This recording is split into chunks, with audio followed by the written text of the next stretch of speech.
I remember the exact sound of Sarah's voice the first time she walked into our home. It was soft, almost melodic, carrying a certain shyness that I mistook for respect. At that time, my life felt like a finished painting, a masterpiece I had spent 30 years perfecting. I had Arthur, my husband, the man who had built an empire from nothing and still held my hand every Sunday morning. And I had Leo, our son, the light of my eyes, who had just fallen in love with a girl he described as different from all the others.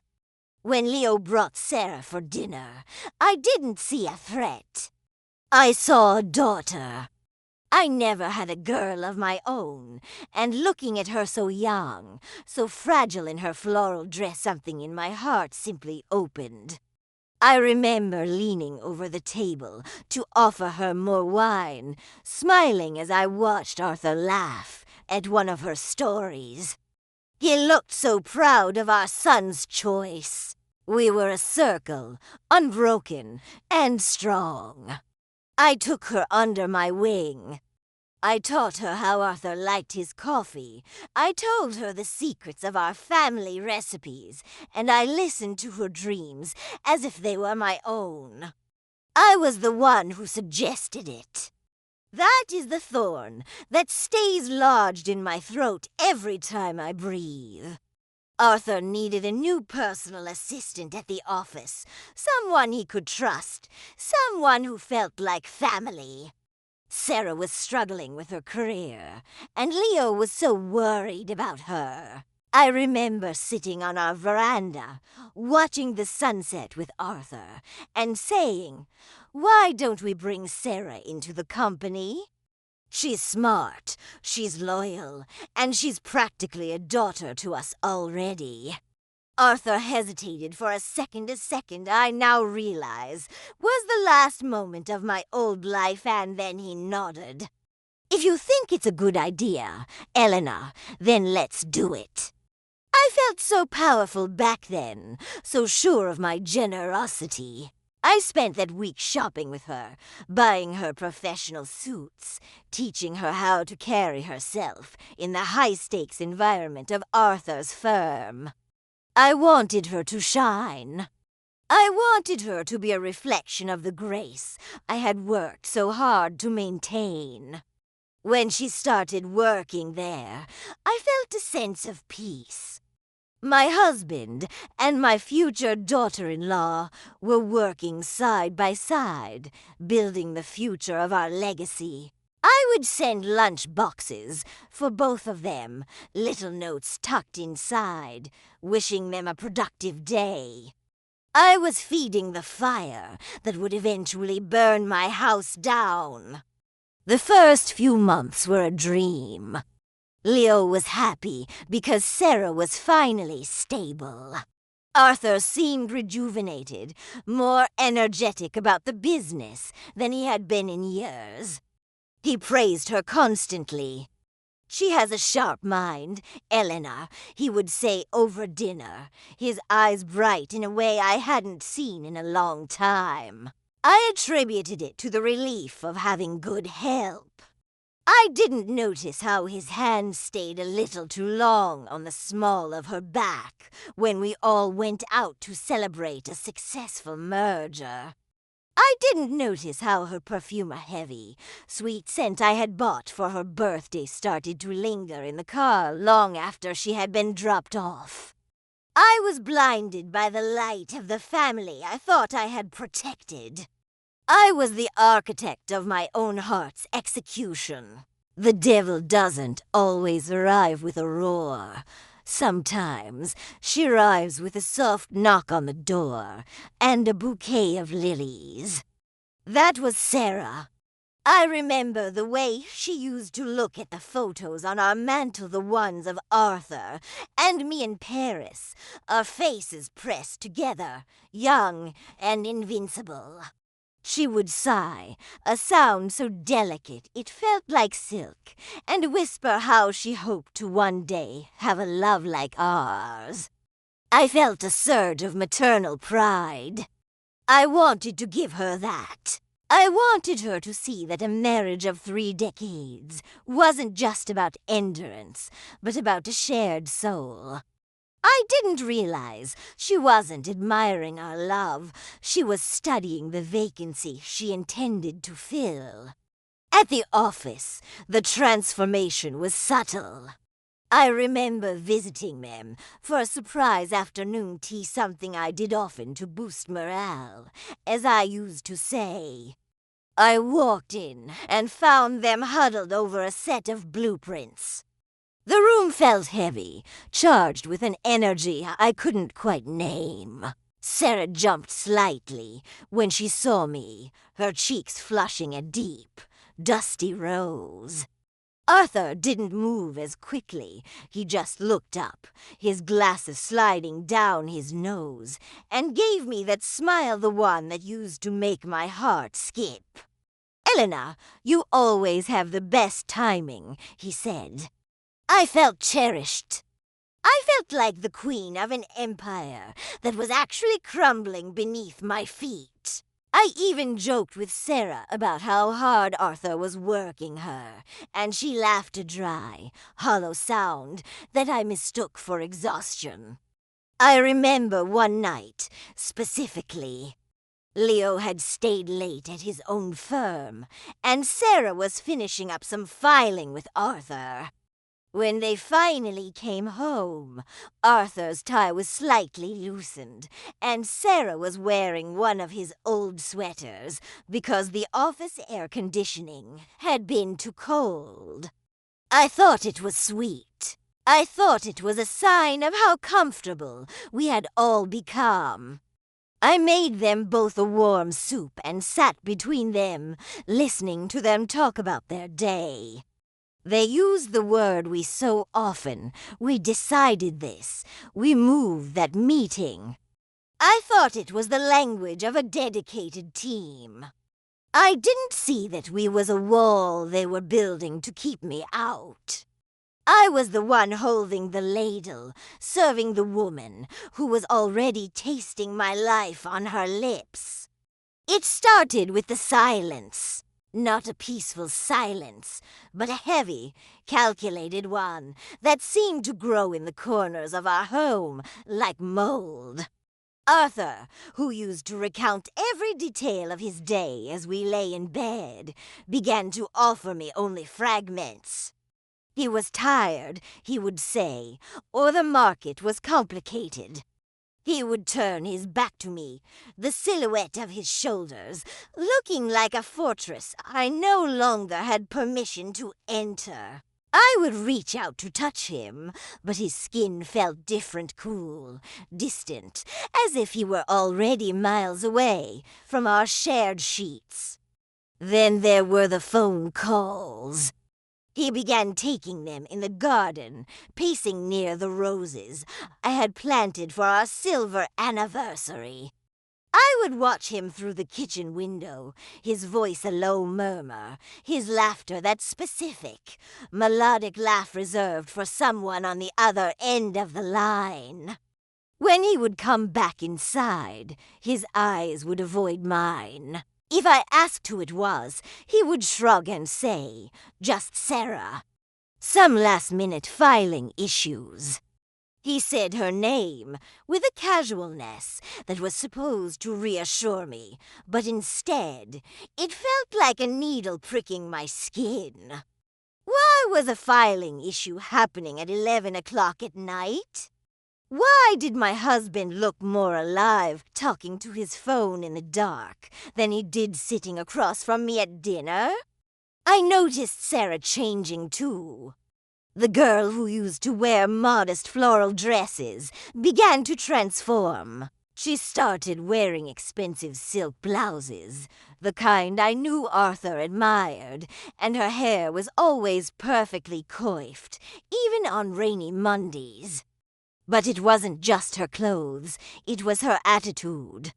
The daughter I thought I had gained was becoming a stranger. She stopped asking me for advice.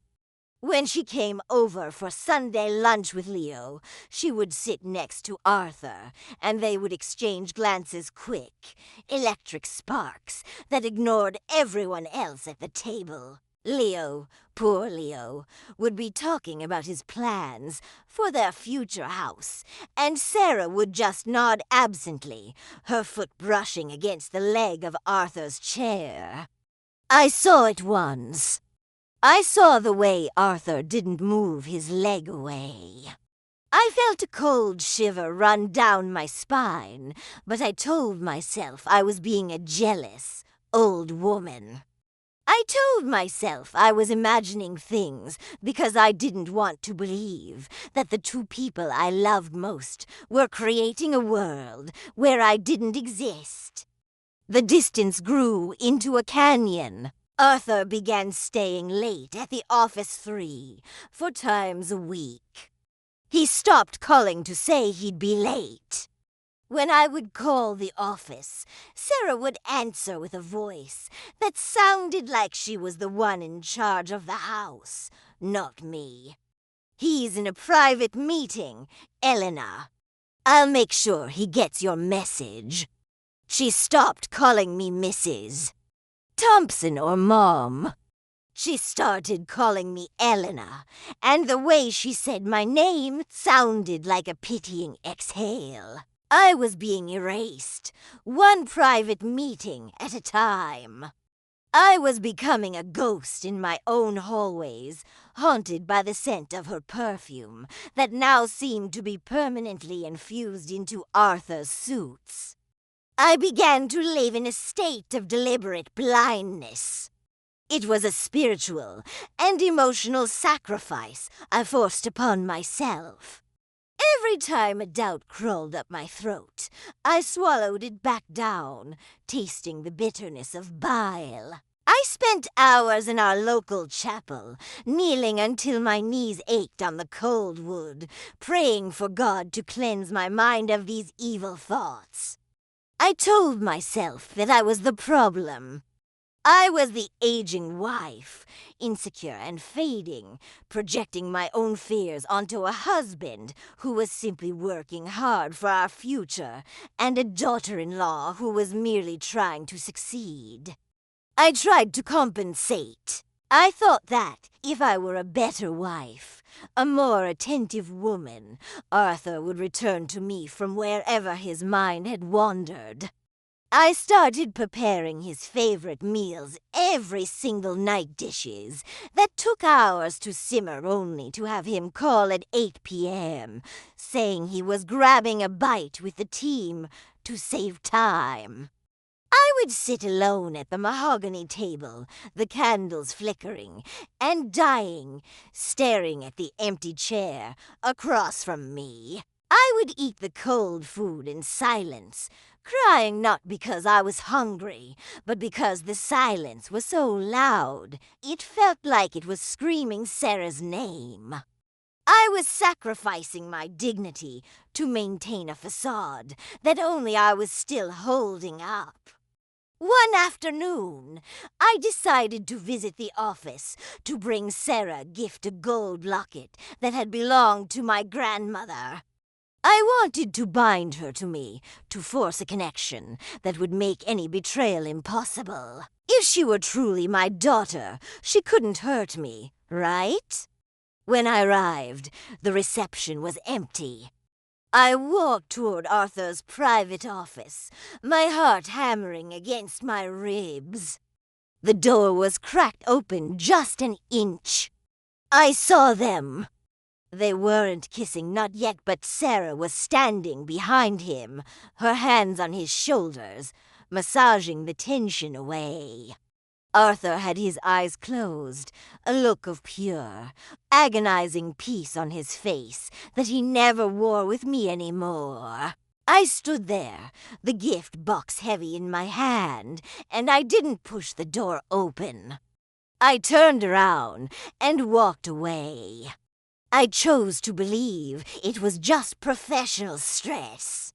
I chose to believe a lie because the truth was a fire I wasn't ready to walk through. I went home and put the locket in the back of my drawer, burying it under my scarves, just as I was burying my soul. Denial is a heavy coat you wear to keep from feeling the cold of the truth. I wore that coat every single day. I remember the smell of Arthur's shirts when I did the laundry, a chore I refused to give to the housekeeper because I wanted to feel close to him. One Tuesday, as I pressed the iron against the collar of his white cotton shirt, a scent wafted up that didn't belong to our home. It was jasmine and vanilla.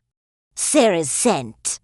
My hand trembled, the iron sizzling against the fabric, leaving a faint yellow singe. I stared at it for a long time.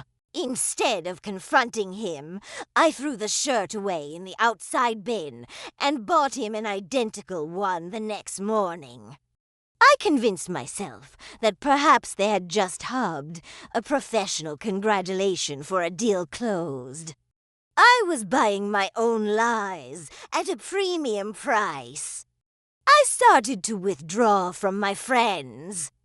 I couldn't bear the way they looked at me with that tilted head pity that people reserve for the woman who is the last to know. At the country club, I heard whispers that died down the moment I entered the room.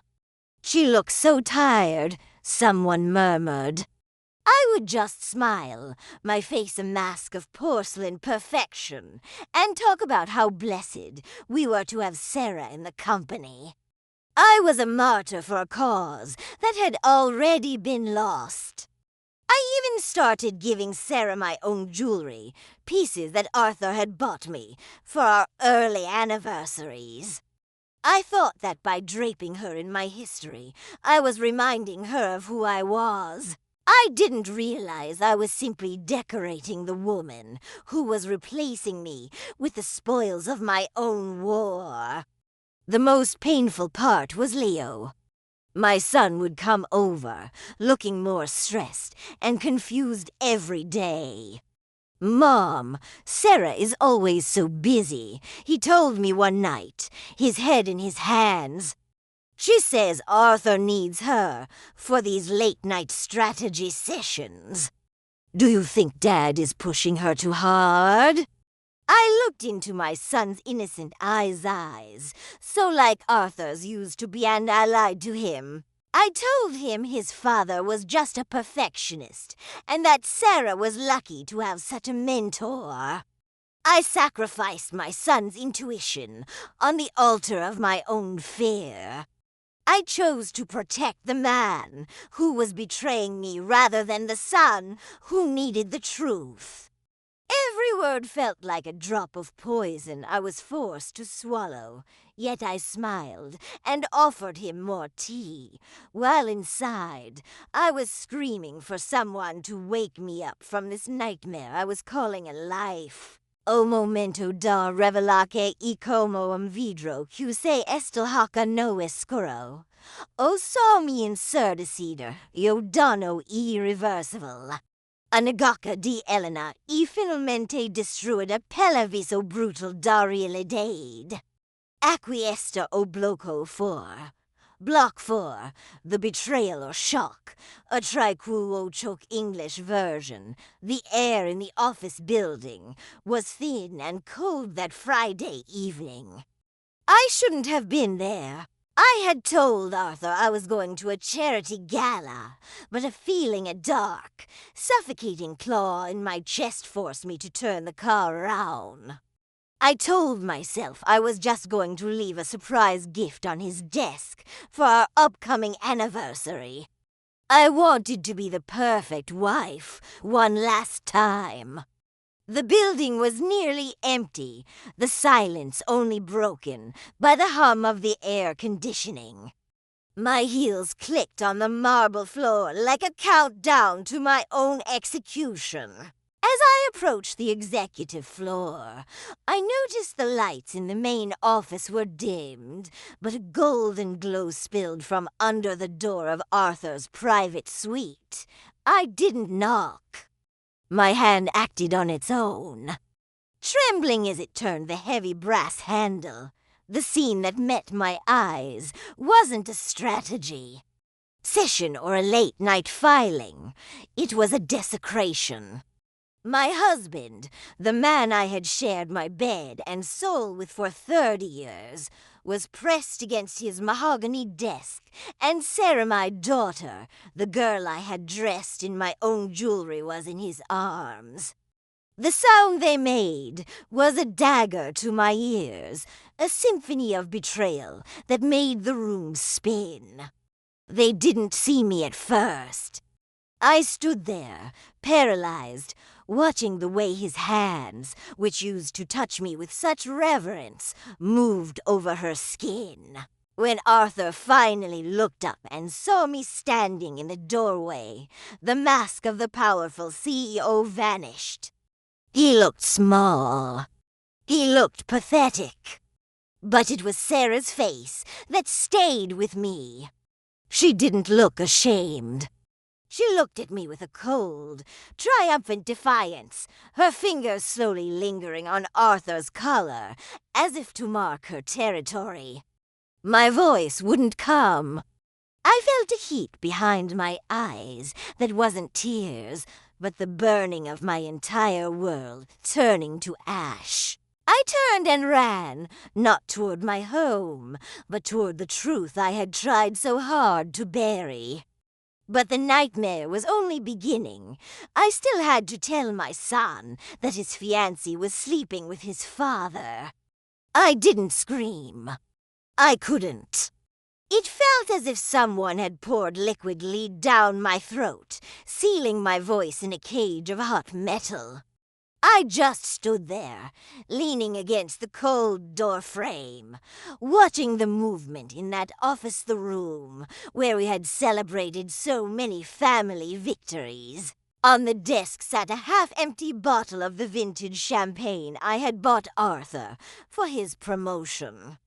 The bubbles were still rising, dancing in the light, oblivious to the fact that my life had just ended. Sarah's eyes met mine, and for a second I expected her to pull away, to cry, to beg for forgiveness. Instead, she slowly straightened her skirt, a slow, deliberate movement that felt like she was peeling my own skin off. "Elena," Arthur managed to say, his voice cracking like dry wood. He looked down at his own hands, as if they belonged to a stranger. I didn't look at him. I couldn't look at the man I had loved for 30 years without seeing the ghost of the woman he had become. My eyes were locked on Sarah's desk, which was just a few feet away. There, sitting atop a pile of folders, was her digital camera, the one Leo had given her for her birthday. Something possessed me. A cold, calculating survival instinct. I didn't run away immediately. I walked into the room, past my trembling husband, and grabbed that camera. Arthur tried to stop me, his hand reaching out, but I hissed at him with a sound that didn't feel human. I turned the camera on, my fingers fumbling with the buttons. The screen flickered to life, and there they were. Hundreds of photos. They weren't from the office. They were from a beach with sand so white it looked like salt, and water so blue it hurt to look at. The Bahamas. I saw photos of them at a private villa I didn't recognize. Arthur was wearing a linen shirt I thought he had lost on a business trip to Chicago. They were laughing, holding drinks, kissing under a sunset that should have belonged to us. There was even a video I pressed play, and I heard Sarah's voice, giggling, calling him my king, while Arthur told her he had never felt more alive. The date on the photos was from the week Arthur told me he was at a boring logistics conference in Ohio. He had sent me flowers from Ohio while he was tasting the salt on her skin in the Caribbean. I felt the bile rise in my throat. I didn't just have a suspicion anymore. I had a digital record of my own execution. I tucked the camera into my bag, looked at Sarah, who finally looked a little pale, and said nothing. I walked out, the silence of the hallway feeling like a funeral procession. I drove to Leo's apartment in a trance, the camera bag on the passenger seat feeling like a live grenade. My hands were steady now, a terrifying, icy calm having replaced the initial shock. When I knocked on his door, it was late, and Leo opened it with a tired smile, his hair messy, looking so much like the man who had just destroyed my soul. "Mom, what are you doing here at this hour? Is everything okay?" he asked, his voice thick with sleep. I didn't answer. I simply walked past him and sat at his small kitchen table. "Call Sarah," I said. My voice sounded like it was coming from the bottom of a well. Leo frowned, confused. "Mom, she's still at the office with Dad. They're finishing the queue for reports. You know how Dad is." I looked up at him, and for a moment I felt a wave of pity so strong it nearly broke my resolve. "Call her, Leo. Tell her to come here now. And tell your father to come too." Seeing the look of absolute dread on my face, Leo didn't argue. He made the calls. 30 minutes later, the air in that small apartment was suffocating. Arthur and Sarah arrived together. They had tried to fix themselves. Arthur had straightened his tie. Sarah had reapplied her lipstick, but they couldn't hide the guilt that clung to them like a foul odor. Sarah tried to act concerned, reaching out to touch Leo's arm. "Leo, honey, what's going on?" "Your mom seems..." I didn't let her finish. I took the camera out and placed it on the table. "Show him, Sarah," I whispered. "Show him your professional logistics from the Bahamas." The silence that followed was visceral. I pressed play on the video. The sound of the Caribbean waves and Sarah's giggling filled the room, mocking the life we had built. I watched my son's face.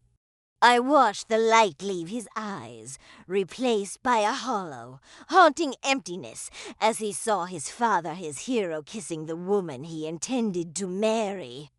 Leo didn't scream. He just looked at Arthur and asked, "How long?" Arthur tried to speak, to offer some pathetic excuse about losing his way, but the words died in his throat. Sarah, realizing her game was over, dropped the act. She stood tall, looking at me not with regret, but with a cold, sharp bitterness. "I gave him what you couldn't, Elena," she spat. "I gave him a reason to feel young again." At that moment, I realized I hadn't just lost a husband. I was witnessing the death of my son's capacity to trust. The family portrait wasn't just torn, it was incinerated. The sound of the video playing on the small kitchen table was like a rhythmic torture.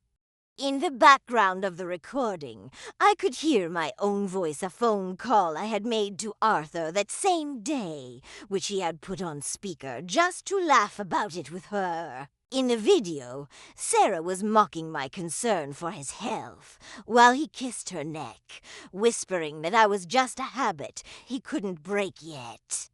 Leo reached out and closed the laptop screen with a force that nearly cracked the plastic. The silence that followed was worse than the noise. It was a silence that tasted like ash. "Leo, please," Arthur began, his voice trembling, the voice of a man who had realized he had traded his son's soul for a few nights of stolen sun. It didn't start the way you think. It was the pressure, the loneliness of the business. Leo stood up so abruptly, his chair fell backward, clattering against the linoleum. Loneliness? Leo's voice was a whisper, but it cut deeper than a shout. "You were at my house for dinner every Sunday. You hugged my mother. You looked me in the eye and talked about my wedding. Knowing you were sleeping with my fiancée in the office, I helped you build.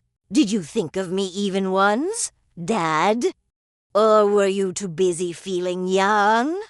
I looked at Sarah. I expected to see a flicker of the girl I had mentored, the one I had given my grandmother's locket to. But that girl was a ghost. The woman standing in Leo's kitchen was a predator. She didn't look at Leo with love or even pity. She looked at the apartment with disdain, as if she had already outgrown him. "Don't act like a martyr, Leo," she said, her voice cold and sharp as a razor. "You were a stepping stone.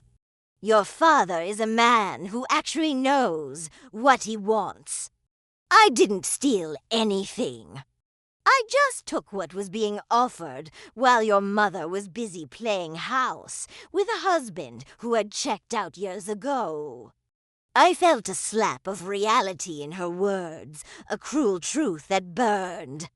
I looked at Arthur, waiting for him to defend me, to defend our son, to say something, anything to prove he was still the man I married. But he just stood there, his head bowed, his silence a confession of his cowardice.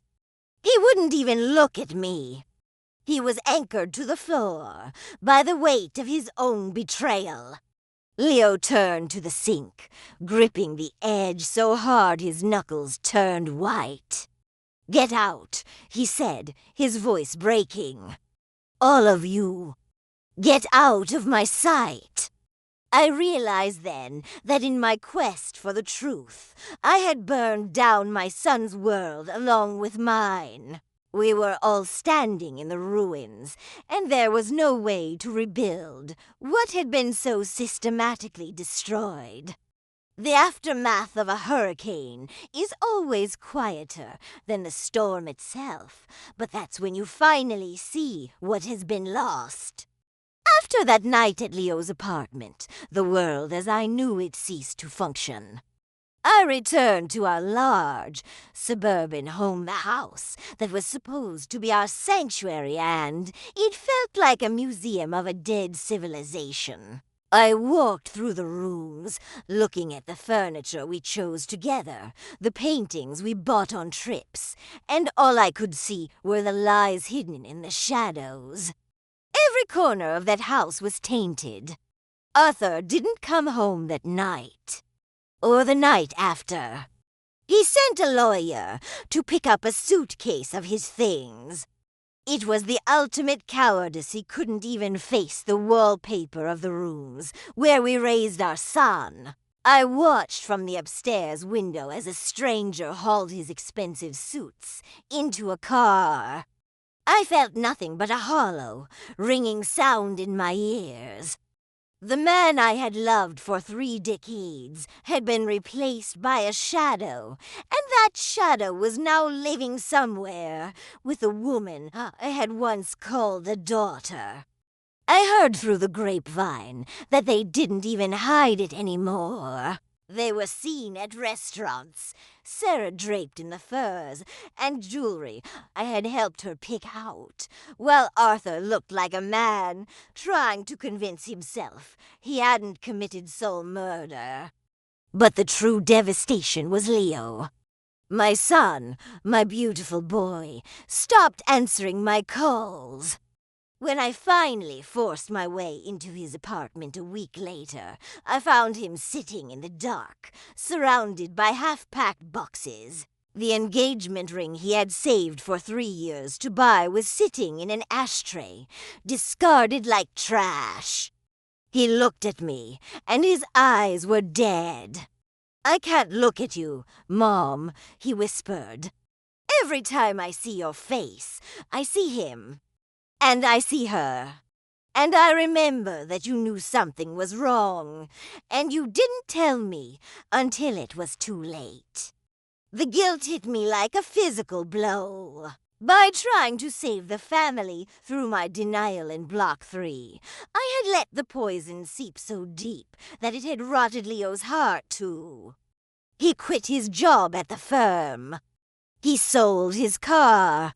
He told me he was moving to a different state, somewhere where no one knew his name or the shame of his father's betrayal. I was losing my husband to a mistress and my son to the trauma.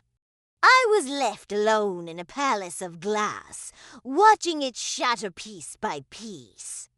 Chegamos aufim desta jornada dolorosa. O inserimento diem drama familiar dessa magnitude, neotrasum final feles, mas simum final real, onda sobrevivencia e unica vittoria possible. Aqui, Elena reflit sobere cinzas du que restui o longo camin pera in contra si mesma, fora da sombra di Arthur. Acquiesta o Bloco 7, Block 7, the emotional conclusion, a conclusa emotional English version. Time does not heal all wounds. It simply teaches you how to breathe while the pain sits on your chest. It has been a year since the night the world ended in Leo's kitchen. I sold the big house. I couldn't bear the echoes of footsteps that no longer belonged there, nor the lingering scent of jasmine and vanilla that seemed to have seeped into the very floorboards. I moved to a small cottage by the sea, a place where the salt air can slowly wash away the bitterness that had become my only companion. I recently received a postcard from Leo. He is in a small town up north, working as a consultant. He doesn't say much, just that he's getting by. He hasn't forgiven me for my silence, and I don't know if he ever will. We speak on the phone once a month, our conversations guarded and fragile, like walking on thin ice. We are two survivors of the same shipwreck, trying to learn how to swim in different oceans. As for Arthur and Sarah, I heard they moved to the city. Someone told me they saw them at a gala, and that Sarah looked radiant, while Arthur looked like a man who had finally realized that youth cannot be bought, even at the price of a family. I don't hate them anymore. Hate requires energy, and I have none left to give them. They are now just characters in a story I no longer read. Tonight, I sat on my porch and looked at the gold locket, the one I had almost given to Sarah. I held it in my hand, feeling the weight of the generations it represented. I realized that my mistake wasn't just trusting Sarah. It was building my entire identity on the foundation of being Arthur's wife and Leo's mother. I had forgotten how to be Elena. I opened the locket, took out the old photos, and for the first time in a year, I didn't cry. I looked at the horizon, where the dark water meets the sky. The betrayal didn't just take my husband, it took the woman I used to be. But in the silence of this new life, I am finally hearing a voice I haven't heard in 30 years. It's my own. And though it is cracked and tired, it is still here. I am still here. The sound of the waves is different from the sound of the wind in the suburbs. The ocean doesn't pretend. It is honest in its vastness and its violence. I spent so many years pretending that I forgot what honesty felt like. Sometimes I catch myself looking at the empty space on my ring finger. The skin there is still a bit lighter, a pale ghost of a commitment that lasted 3 decades and vanished in a single afternoon. I used to think that a long marriage was my greatest achievement. Now I realize it was just a long silence that I mistook for peace. I heard through an old friend that Sarah is already complaining about Arthur's age. She wanted the empire, the jewelry, and the prestige, but she didn't want the man who comes with the burden of old memories and a fading body. And Arthur, poor Arthur, is discovering that a young woman's attention is a fire that needs constant fuel he no longer has. They are trapped in a prison of their own making, bound by a betrayal that can never be washed clean. I don't feel joy in their misery. I only feel a profound sense of relief that I am no longer the one trying to keep that hollow structure from collapsing. I am finally free from the labor of loving someone who didn't respect the ground I walked on. My life is quiet now. I garden, I read, and I watch the tides. I am learning that being alone is not the same as being lonely. I was lonelier in that mansion with Arthur than I have ever been here by the sea. I lost a son's closeness, and that is a debt I pay every morning when I wake up, but I gained the truth. And the truth, as cold and sharp as it is the only thing you can actually build a new life upon. I am Elena, not a wife, not just a mother, but a woman who survived the unthinkable and found her own shore. Elena's story teaches us that denial is the fertilizer of betrayal. When we close our eyes to the small warning signs to protect an illusory perfection, we allow deceit to take root inside our own home. Furthermore, this story reveals that the price of a stolen youth is the destruction of one's own legacy. Arthur didn't gain a new life.